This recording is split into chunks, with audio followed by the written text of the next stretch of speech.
What's going on, y'all? Welcome back to Fight Camp Eternal. Once again, it's Coach Hussein, and in this video, we're going to go over the rear hook. Okay, the rear hook is just as devastating. Actually, it is more devastating than the lead hook because it's coming from a further distance. Okay, any punch coming from your rear hand by nature is going to be more powerful than your lead hand anyway. So it's not the same as from here. If I throw the rear hook, okay, it's actually more powerful than the lead hook. Then again, it also depends on your arm strength as it pertains to each hand, okay? So when I'm throwing my rear hook, remember the mechanics of each rear punch. The rear hip has to come forward, and the rear foot has to turn out. I have to turn out and pivot out the rear heel, okay? Because I want to come all the way through. I want to bring that punch all the way around. Some people still make the mistake with the rear hook. They might drop here, and come here. And with the rear hook, you just go straight in. It's the same rule. I form a circle, a half a circle from my jaw to my opponent's jaw. Okay? That's all I'm doing. I don't want to drop here and then throw. I don't want to open up wide and then throw. It's a small circle. You want to make that circle, that half a circle, as small as possible. Okay? So when I throw, and also remember the rule to be as non-telegraphic as possible. With circular punches, it may be more difficult because once your hand leaves your face, you're creating an opening. Especially with the hook, you want to make it as small as possible. Just like that, okay? So when I throw that hook, my whole body is moving as one whole unit. Just like that, okay? If I can make my body move completely as one whole unit, it makes the punch less detectable, okay? Just like that, all right? Just like that. Once again, I'm not dropping my hand and then coming here. I'm not opening my hand all the way wide here and then throwing. I'm going straight. Here, just like that. Just like that. That's what I'm doing. Just like that, all right? Pivoting this back foot, bringing the rear hip forward, forming a circle from my jaw, a half a circle, from my jaw, right to my opponent's jaw, okay? And going with the rear hook to the body, it's the same thing also. All right. Now with the rear hook to the body, the benefit of that, it works the same way as the rear hook to the cross. The rear cross of the body, excuse me. So the second I'm going down here with the cross right here, it works the same way with the rear hook. Just like that. Going straight down. I'm going straight in.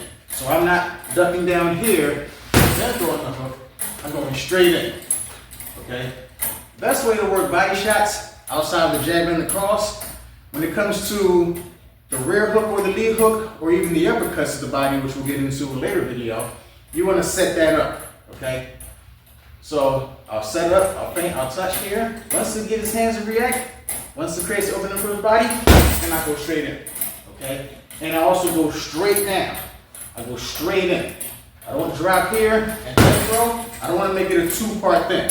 I want to make it one whole complete motion, just like that, okay? That's what I want to do when I'm throwing the rear hook. All right? You can also double up with it as well. I come here, and I come back up top. Finger jab, here, right up top. Okay? Typically, if I'm going to throw a rear hook to his body, his head will lean over this way, which will then set up the rear uppercut. I feint here, then I come back up. That rear uppercut. Okay? And further videos down the line, we'll get into combinations and the breakdown and the structure of the combination, but right now let's just focus on these single shots. Because you got to be able to throw these type of punches by themselves before you chain them in with other combinations, with other punches. So once again, when I throw my rear hook, I'm going straight in. Just like that. When I'm throwing the rear hook to the body, I want to feint so that I create the opening. He protects his face here, and I go straight in just like that. It's not like the cross to his body where I can just go straight in. Boom. But the concept is the same though, okay? So I come here. Boom. I can also throw a jab to his body and lead. Everything I'm doing now is setting up the rear hook. So boom, okay? Boom. All right? Boom. I can come back up top with it as well. I get him to drop his guard, with a jab to his body, then I come back up top. Okay? So that's how we throw the rear hook. you want to make it as undetectable as possible. If you can throw any punch and move in one complete unit, one complete motion, it makes every punch you throw undetectable for the most part, okay? So when I throw my hook, I just go straight in. Just like that, all right? Go straight in. That's what I'm doing. Straight. And I think up top here, go right to his body. Okay? Everything I'm doing is going straight. All right? That's how you want to throw that rear hook. A half a circle from your jaw to your opponent's jaw, and the same thing going to his body. I go low, and the punch is coming out at the same exact time. All right? This has been a tutorial of how to throw the rear hook. Okay? Once again, per usual, if you like the video, subscribe to the channel. Got way more content coming on the way. All right? Appreciate you guys for watching. Thank you guys, as always, for watching and subscribing. And as always, train daily.